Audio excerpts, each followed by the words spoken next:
Diyos at Hari ng mga hari, ay tunay nga akong nagkatawang tao, namatay doon sa krus ng Kalbaryo para po sa katubusan ng aming mga kasalanan.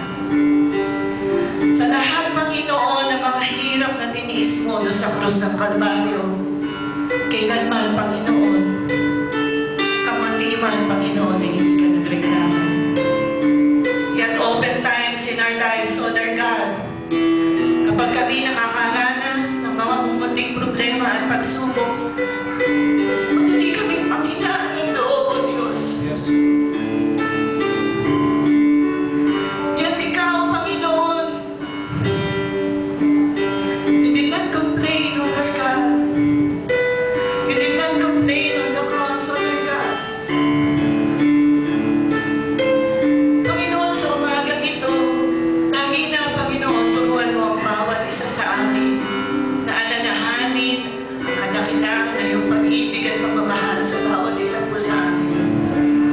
Na kung kami dumadanas sa mga problema at pagsubok sa aming pong mga buhay, Panginoon, may we always go back at the cross.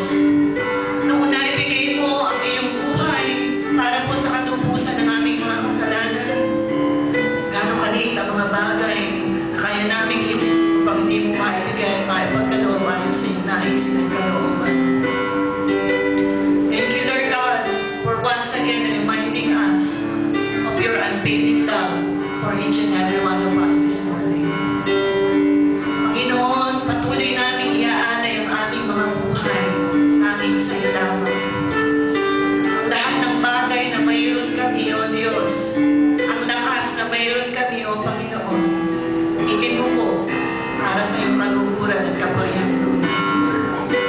Truly, Lord, once again this morning, we bring back the highest praises, the glory and the adoration that belongs only to you, the King of Kings and the Lord of Lords of our lives.